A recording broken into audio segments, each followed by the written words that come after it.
Christian, you asked me about the difference between 2015 and 2016. The difference is huge.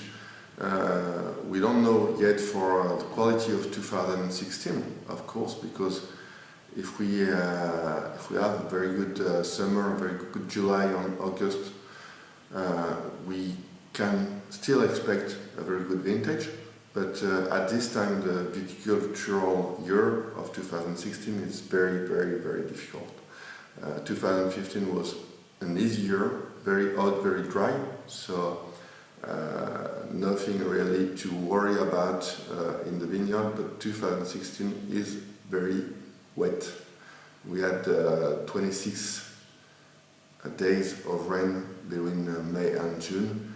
We had some huge frost, spring frost in May, and the situation now in Champagne and in Bollinger is quite difficult with mildew.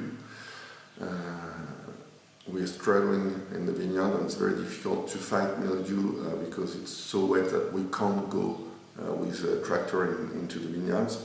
So that's a big challenge this year, and we, as you know, we don't use any herbicides in Bollinger, and of course in a very wet year it's a lot more difficult to work the soil and to fight the weeds.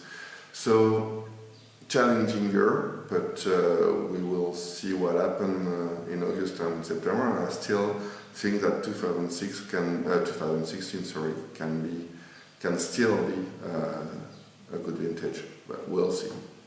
And the working with the assemblage with the still wines 2015, how was it? The working 2015 was an exceptional year.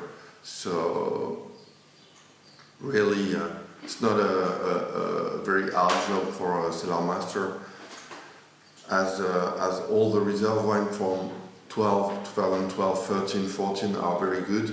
As you know, we use about 50% of reserve wine as a blend of special cuvée, and 2015 are exceptional wines. So my work this year for the blending of special cuvée was quite easy, and the blend of La Grande Année 2015 was quite easy too. If I could get vintages like 2015 every year, I would be very grateful.